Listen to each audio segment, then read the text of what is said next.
My leadership style is very open, honest. What I say, I do. I have those people for a period of time, and I need to do the best thing by those individuals to help them get to their next job. And that's the rewarding piece of being a leader, because you're there to actually help those individuals grow. And along the journey, you're building something together and everyone gets something out of it. And everyone has the opportunity to tell that story when they go for their next interview. Hello, and welcome to the Randall Osché Podcast, where we create a safe space for meaningful and thought-provoking conversations. We have long-form interviews with entrepreneurs, thought leaders, artists, and changemakers in order to deconstruct their journeys and to pass out valuable life lessons and life-changing perspectives for listeners like yourself, so that you can, as Randall says, learn their lessons without their scars. So whether you're tuning in on your daily commute or during a workout or cooking dinner, we are happy to have you join us. So take a seat, relax, grab a cup of tea, and join the conversation. Now, let's dive into this week's episode.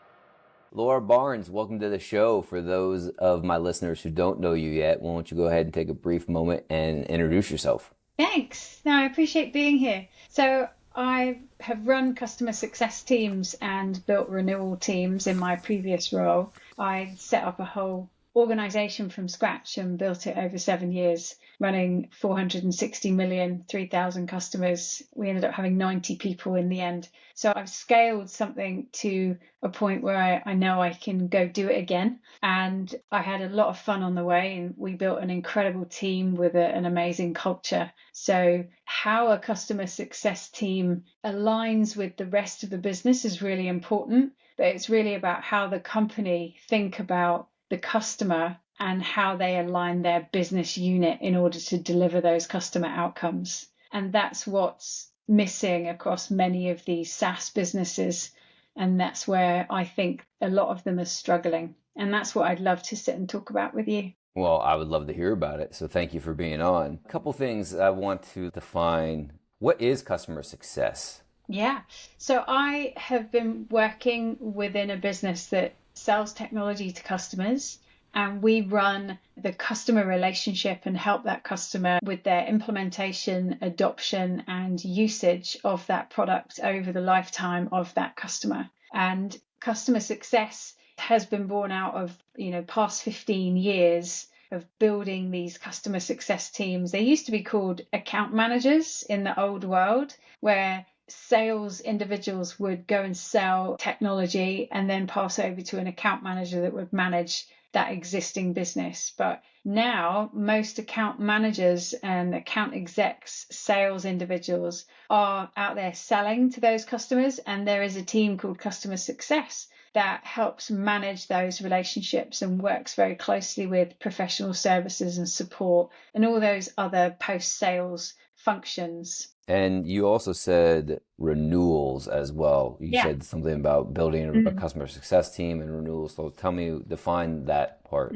I sat under the chief revenue officer with the sales team, and I was running customer success, but we built out the renewals team as well. So there are many companies that the account exec actually runs the renewal and the opportunity to cross-sell and upsell. But I had the opportunity to build out the renewals team from scratch because we hadn't actually had a function within the business that was actively managing those renewals when they were coming up. So customers were either buying a 12-month or 3-year agreement, and it was a billing process that we used. So we had a lot of revenue just being invoiced, rather than, we're not talking to our customers, we're not upselling them, we weren't focused on extending their term from 12 months to 3 years, we were just sending them another invoice.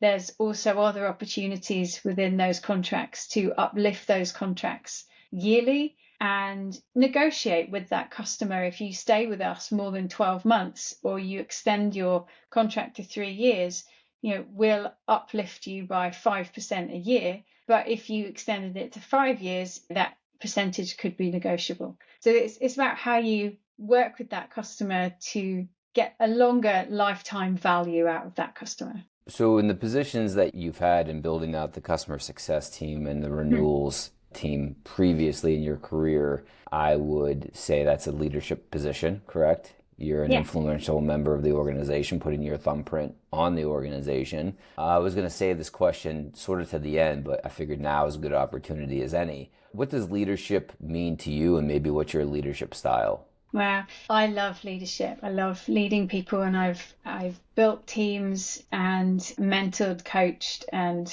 managed people from very, very early on in my career. So my leadership style is very open, honest. What I say, I do. So you need to be very much structured in that way. And I am doing a presentation in November at a big conference, and it's about human first leadership and what does that really mean and how does it help in delivering the customer promise. My focus on leadership is about, I have those people for a period of time and I need to do the best thing by those individuals to help them get to their next job. And that's the rewarding piece of being a leader, because you're there to actually help those individuals grow. And along the journey, you're building something together and everyone gets something out of it. And everyone has the opportunity to tell that story when they go for their next interview. But a lot of the people that worked for me stayed with me for years because we had such an incredible culture, because we were very supportive and collaborative, but we had very clear plans of what we were going to do year over year,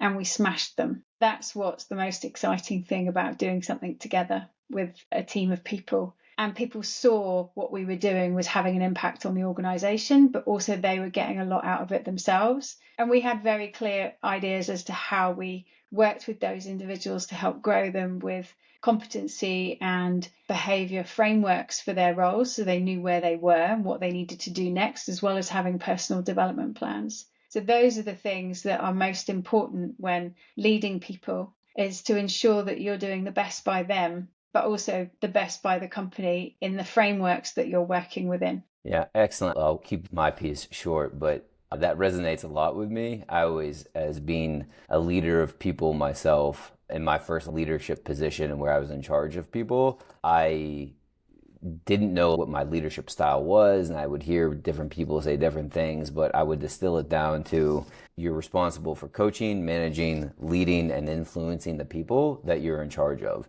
And each one of those things is different, right? Some people have the misconception that being a manager is being a leader, and that's the same thing. It's not the same thing. So I'm glad to hear you define it the way that you did. The other thing I'd like to add is, I think it's I'm sure many people have said this, but I'm pretty sure there's a Richard Branson quote out there, something to the effect of, take care of your people and your people will take care of your customers. So maybe that's part of like the human first leadership style. I think a lot of it stems around kindness, right? If you have the right values as a leader and they see those qualities in you, those individuals are going to be inspired to get up and work for you every day, as well as do their job, which is to manage those customers. And a lot of it is very difficult because, and we'll talk about it in terms of how companies are structured and what hinders them in order for the customer to achieve what they need to achieve.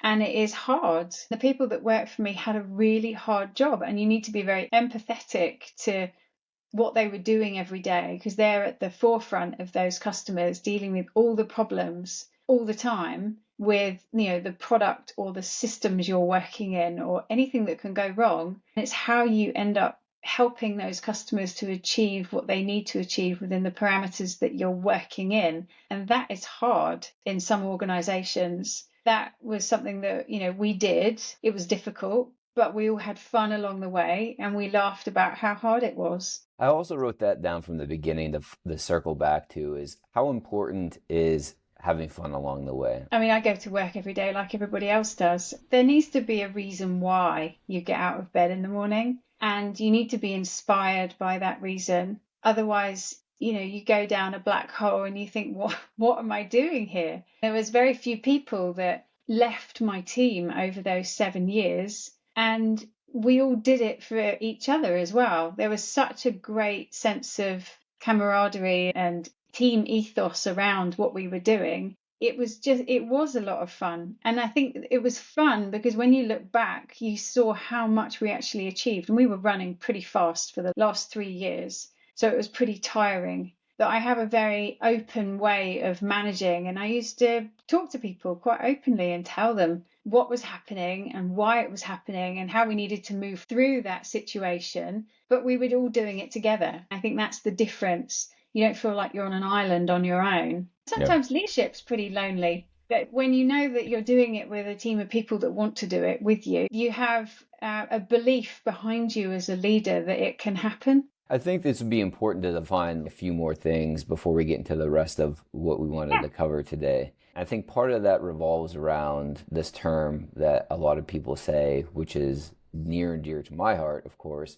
but value. So what's your definition of value, or how do you think of value when it comes to, say, SaaS sales? In the most simplistic way, is a customer buys something because they see that it solves a user case for them and a problem within their business. The value is delivering that and making it happen in the way that you've sold it to them. Now, that user case may change along the way too, and those businesses need to pivot. But that is also important in order to help that customer achieve what they can achieve of what they've bought within those parameters to get the value. If you don't get the value, that customer's not going to renew. I've thought about this a lot, and I try to make complex things simple in my mind to make sense to me. But I would say, and I'd like to get your opinion on this, but it's the benefits and outcomes that the thing delivers and not how the thing delivers it, right? A thing would be software, or it could be a service,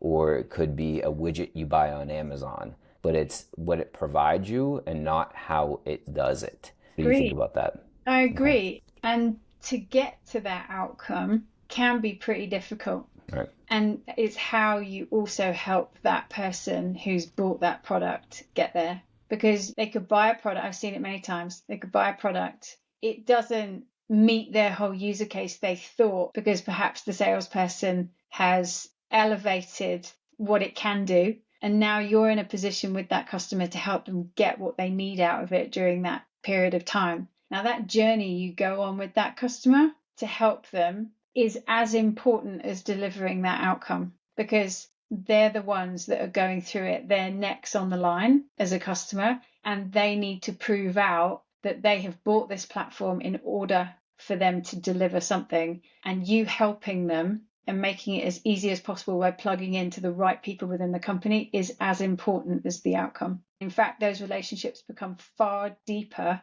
the longer you go with those customers. They can see that you're really there helping them. Talk to me a little bit about the customer journey and how you would define that. So the customer journey is probably the most important thing a company should be doing in defining out where all those different touch points are for that customer, those moments that matter, as well as all of those pitfalls that that customer can fall into and where all the gaps are. I did this at my previous company in outlining where all those gaps were across our flagship product, and then went back and worked with all of those teams in order to fill in all of those gaps so that those customers can actually really move through in a smoother way, so that those customers don't even experience it. What it should be is it should be a fluid process where that customer doesn't even see you moving from the account exec to the customer success person to the product person or the engineering person that's sorting out something in support for them to professional services and helping them build out something. You know, there shouldn't be any ability for that customer to fall through any cracks or have a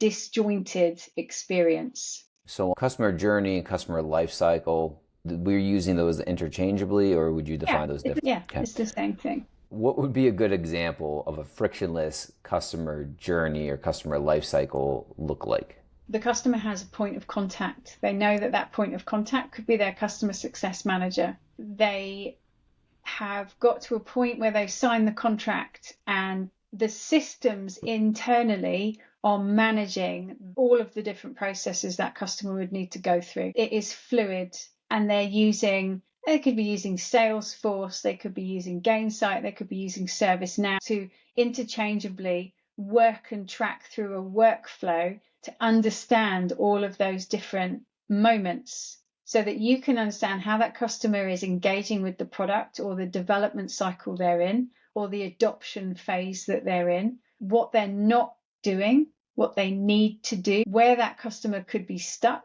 You can track all of those different things end to end and have a clear understanding to put flags in, risk flags, opportunity flags. There could be contractual flags. There could be lots of different calls to action that could be put in place in order to ensure that customer is going through. When you're managing at scale, you need that. You need that full understanding and fluidity across the data, the processes, and the systems. But when you start to elevate, you go up in how that company should be operating. Every team should be having a true focus or KPI on something customer as a customer metric. And that could be tracking customer lifetime value. So an AE brings in a customer, but they're not quite the ideal customer profile. So they should be deducted at 20% off of their commission because it doesn't fit the ideal customer profile. Because if it did fit the ideal customer profile,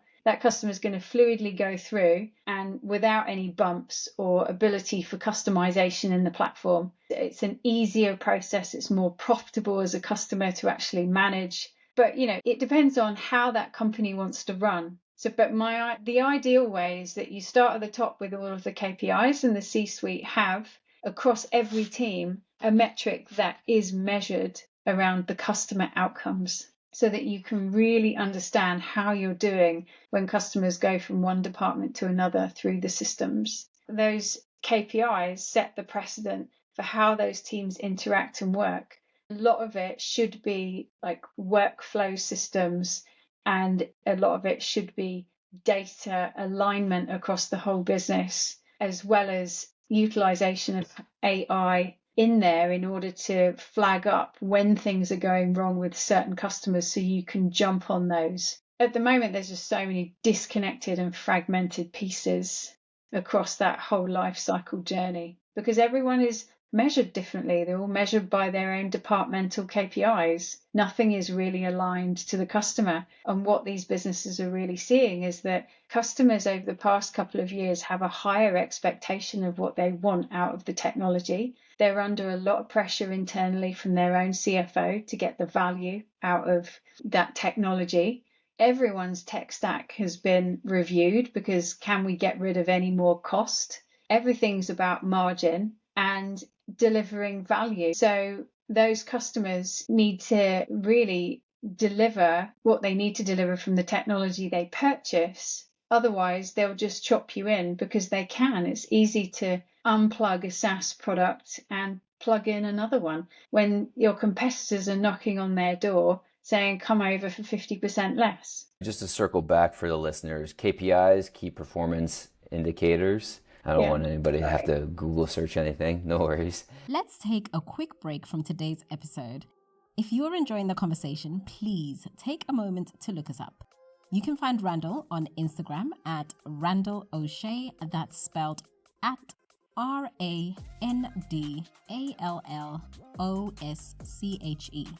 And you can catch the show notes and other resources at randallosché.com. And now back to the episode.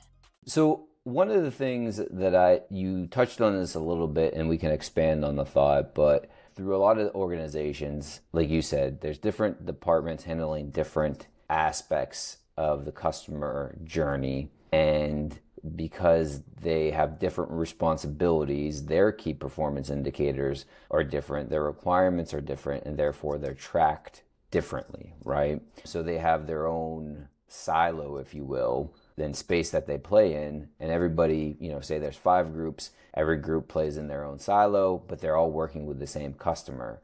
But unless you do something to bring those silos together and you're all working from the same page, playing from the same playbook, it can be disjointed and fragmented and not provide the smoothest customer journey. So just elaborate a little bit about that, maybe your thoughts on how that happens, your thoughts on how to correct it.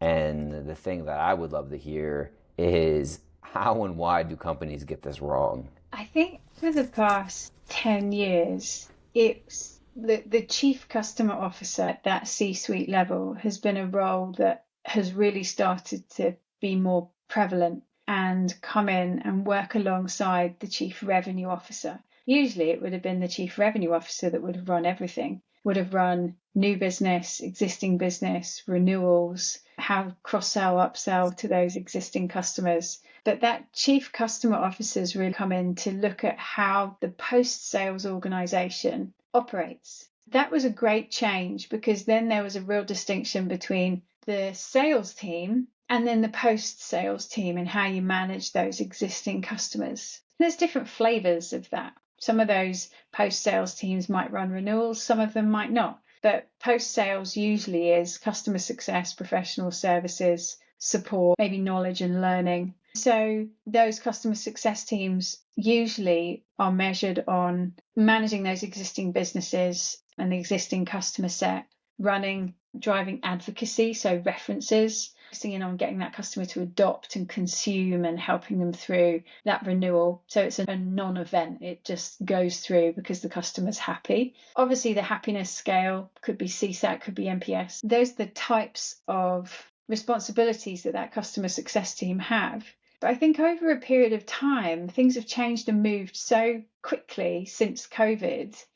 We had huge growth and then, a huge lull, and we're still trying to come out of that in terms of companies not looking at technology as much. They've embedded down to a few rather than having many and paying for many because they needed to cut the cost. Margin has become much more of a focus for many of these businesses. And so therefore, we've seen cost cutting happening, not just from a technology perspective, but from a people perspective too. So over that period of time, as new business hasn't been coming in as fast, the net retention of those customers as well, in them wanting to stay, but also growing that existing business has also fallen. And that's a position we're in. It's because we're not growing those companies because they're either not getting what they need out of the technology and getting those outcomes so that they, go to a competitor, they decide to leave, or they start to take things more in-house so that they can reduce the cost overall. So over a period of time, it's really started to affect many of these SaaS businesses. And I said earlier, companies just don't need to stay with those companies anymore, those vendors. So they can leave. It's much easier now being in the cloud to unplug in one vendor and plug into another. So because that is so easy, you really do need to focus in on retention of your customer base and how you align the whole organization to the customer, and understanding that customer journey is so important so you can make the journey far simpler and smoother to take out all those bumps. Yeah, I would agree. I transitioned industries. I previously worked in banking, finance, and wealth management. And the thing I realized in wealth management that translate also to this business is it requires far fewer resources to keep an existing customer than to land a new customer. To me, most companies, the landing new customers is overweighted versus on maintaining the ones that you have. I'm still trying to figure out that. I'm sure there's a reason for it, but I don't know what it is. But just from an observation standpoint, if you're talking about you have to have business development people, you have to have account executives, they have to invest a ton of time, energy, and effort to find somebody to talk to. So you're paying their salaries, you got to pay, commissions once they land the sale. All of this time, energy, and effort, all of these resources of money go into getting a new customer. And then it always seems that customer success and the retaining of that customer is sort of an afterthought. Yeah. But it's much easier to keep them and keep them happy. I shouldn't say it's easier. It requires far fewer resources to retain them than trying to go out and replace them. Definitely. And if the right types of customers are sold that technology and they can achieve their outcomes, those are the customers that are the happiest, because you've gone in and sold a product that meets a user case. That ideal customer profile should be bonused, that AE should get a further 20% on their commission in order to bring in that customer, because the longevity and the possibility of longevity of that customer is far greater than one that doesn't fit that ideal customer profile. So it's how you set up your whole go-to-market around driving the right outcomes for your customers, whether it be how you're measuring those teams towards customer, as to how you're commissioning and bonusing your salespeople, how and what's most important around, the marketing to those customers too, as well as the stickiness of selling them professional services to make sure that they achieve what they need to achieve, or they have a great partner in the market helping them do that. And you've actually trained that partner in the right way to achieve, you've put across your best practices to that partner so they can achieve those goals for that customer. It's multifaceted, but it needs to be all hinging on how you drive those customer outcomes, and all those teams need to be in a flow with the data and the processes and the systems in order to track all of those moments where you can flag up what could be happening, or a risk, or an opportunity to go in and sell more. If that customer is doing great and looks like other customers that are also achieving their outcomes, that's also an advocate. That's a customer that can help you stand on stage, or do a prospecting call for you too. I truly believe if you're aligning the whole organization towards delivering to the customer, the rest of it comes. I think so many of these companies are so revenue focused in their own KPIs that they're trying to achieve, that they forget about their whole purpose of what they're there for. And in my role, it's been amazing, because I feel like I sit in the middle of this whole process, and I see it, end to end, from how we go to market and we do our marketing and we build product, all the way through to how we, go sell it and deliver it, and then work with the customer through support and professional services to renewal. And I see everything end to end. There's so many moments where customers can fall down certain cracks going from team to team. You can really start to iron out those if you're tracking all of those and measuring it. Then you can put flags in order to help those teams know where they should be focused, rather than, I think at the moment it's just chaotic in some systems and companies that I have seen, where you just don't have that underlying cadence and flow of how the business should be operating. It's very, there's so much friction between different teams, and it kind of starts and stops, and there needs to be a different way of operating. I would agree. I think for various reasons, I think people in organizations focus on the things they can wrap their mind around the easiest, and those things aren't necessarily the most important things, they're just the easiest. I think another potential reason is that, say, if you have like 7 different departments, you have 7 different leaders of those departments, and everybody's managing to their own KPIs, their own bonuses, and their own best interest. Not to say that they shouldn't do that and that that's not important, but those have to be aligned to where the organization wants to go and how you best want to serve your customer, while also being able to build your career and, build your resume. But you should be aligned to how you're best serving the customers that paid hundreds of thousands of dollars or pounds to get this piece of software from your organization. Yeah. I think that we've touched on a few of these points as we've had the conversation so far, but maybe just a few quick bullet points of why are customers not getting the value from their SaaS vendors? And what are a few of those bullet points that you say are why are customers not getting the value from their SaaS vendors? I think it starts with setting the right expectations as to what you can achieve with what you're buying and when is one. Also, I think these companies aren't set up to deliver value to all of those customers because of the way they're operating and they're structured. I also believe that it depends on the user case that you're trying to achieve. Some companies buy technology and actually their user cases change, or they don't do the right due diligence on the product and it can't deliver what they need it to deliver. And then there are others that want to do highly customizable platforms, which, is very heavy, but the expectation in time and how long that takes and who can help deliver that is also a hindrance. as well as I think some of these vendors don't help their partners enough by telling them what the best practice is as to how to implement and get the best out of the technology for the customer to actually achieve. There are so many pitfalls for customers. That's why having customer success teams and professional services teams in that post-sales organization and the support team are critical to help those customers get to where they need to be. They try their best, most definitely, to help those customers and put in so many hours to assist them. I think a lot of it is so many things that can go wrong when implementing technology. I think in order to make it much smoother for those customers to achieve, and for the company to achieve a high level of customer outcome, it's about how they're structuring their internal processes in order to help in their operational cadence to ensure that they help that customer to a point where they achieve what they need to achieve. The revenue comes from that, because if you've got a happy customer, they have achieved value, they're going to buy more from you, they're going to recommend you. When you lose a customer, you've lost so much. You've lost the opportunity cost of upselling them more technology.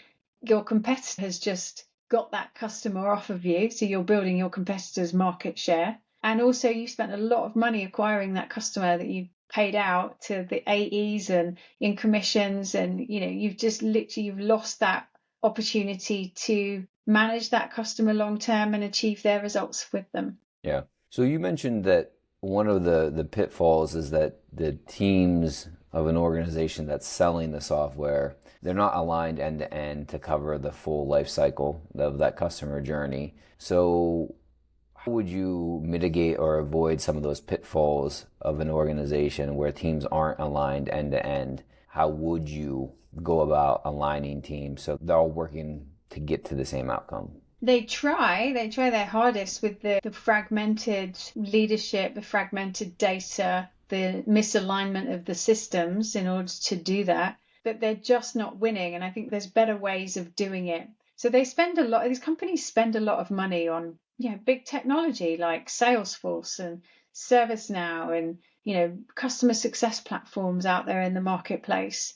And there are multiple different technologies that these companies are using, but really only they're using 20 to 30% of them. If they've really opened and unlocked the capability of those platforms that they're using to help run their businesses internally, and then they aligned all of those teams to specific, customer goals, metrics, then they aligned all of their KPIs, but also the systems in how they're tracking the customer journey across all of those teams, but also those systems. So everything is fluid and operates as one to help that customer through. That's how I think it should operate. And I believe AI can really help us cut through some of the, I was going to say noise, but it's more identification of some of the, moments in those journeys where we're not seeing it fast enough that the customer isn't achieving what they need to achieve or they're stuck.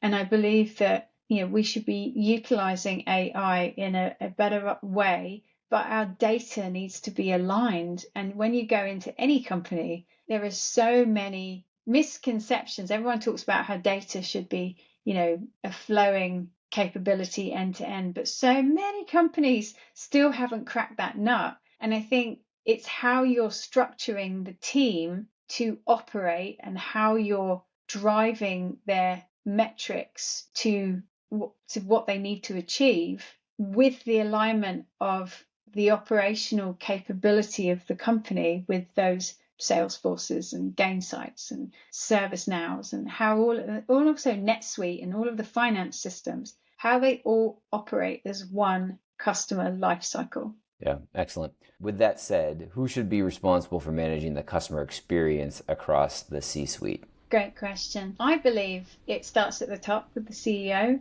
and the CEO giving the mandate to somebody internally to work across all of those teams to align it. So it should sit with the Chief Customer Officer if there is one, or it should sit with the Chief Revenue Officer if customer sits within that org. So there needs to be a mandate, a team that is, usually there's a sales operations team, but that sales operations team, they could be a marketing operations team as well that doesn't report into that team. There could be a product operations team. There might be a customer success operations team. All of those operations teams need to be working together. It needs to be one across the whole business to help align all of that flow with all of the different data that comes out from those systems on your customers, so that you can identify where and how your customer is moving through that life cycle and where the risks and opportunities are on that customer. Excellent.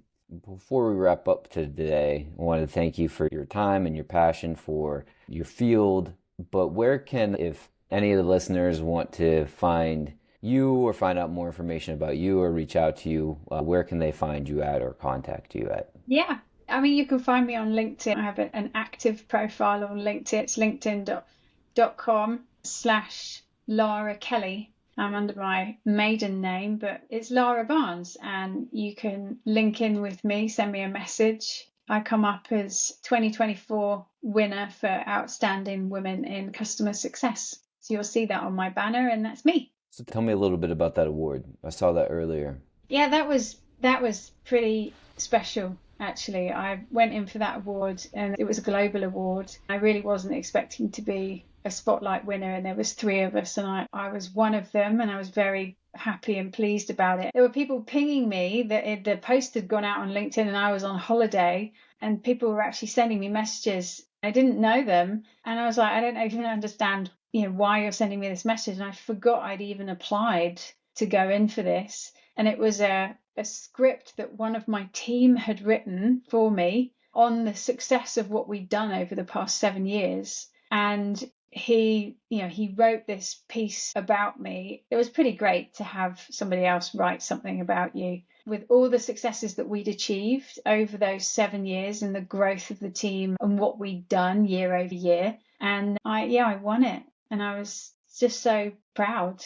It was a great mark in my career to kind of say, wow, I've achieved something pretty special and been recognized for it. Good. Congratulations. Any final thoughts, Laura? What do you do it for? What do you do your podcast for? Well, mostly as like a hobby. So I had an executive coach. He was actually on the podcast a few episodes ago, Don Asher. And in reading one of Don Asher's books, it was You Get Jobs by Talking to People. And I read that years ago, and it was mind blown of here I am thinking that hard work, dedication, competency gets people jobs, but you get jobs by talking to people. Just like we were talking about the SSI score and social media presence, that's putting yourself in touch with opportunities. That's not making yourself the most competent, hardest working people. It's just getting yourself in the right environment, so to speak. Yeah. Online. So I do this to network with people. I'm still trying to figure this out and refine how I do things, but the general podcast, I'll call it, is about talking to ordinary people who, in my opinion, are doing extraordinary things.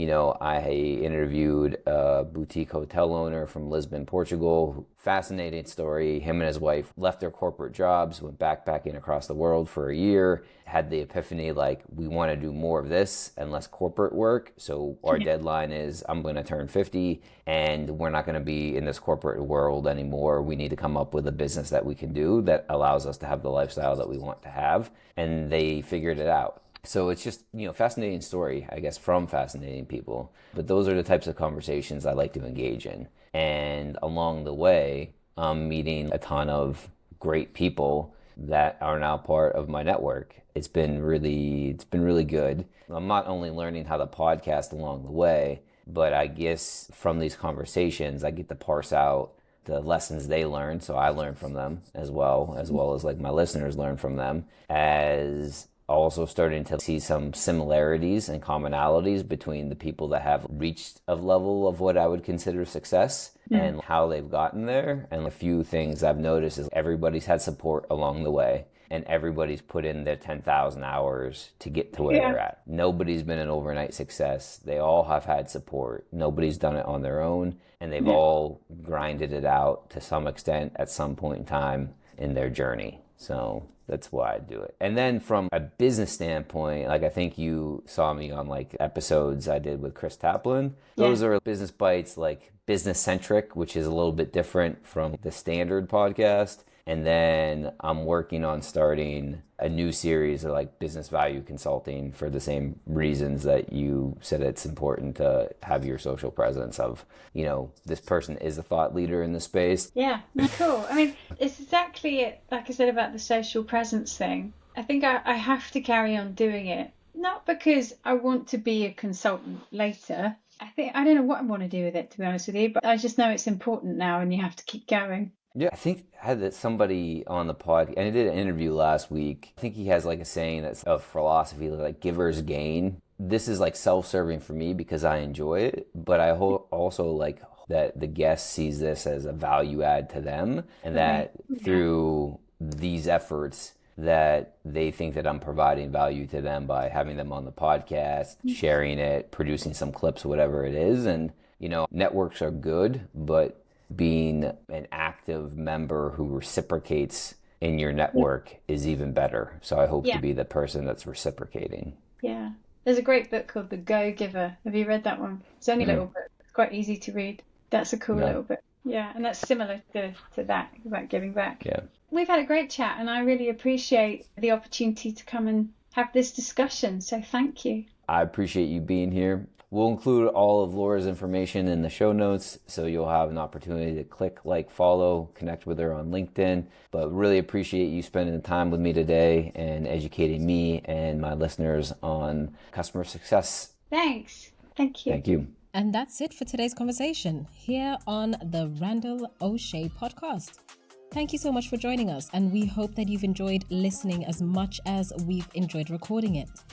Many, many thanks to our guests today for sharing their knowledge, their experience, and their life lessons. If you found today's conversation insightful, interesting, inspiring, please join our growing community by subscribing to the Randall Osché Podcast on your favorite podcast platform and never ever miss another episode. We'd love to hear your feedback, so keep the community alive by sharing your takeaways from today's episode and use the hashtag Randall Osché Podcast. Your feedback and interaction fuels our continued efforts to build a safe space for meaningful, long-form conversations. So thank you so much for the support.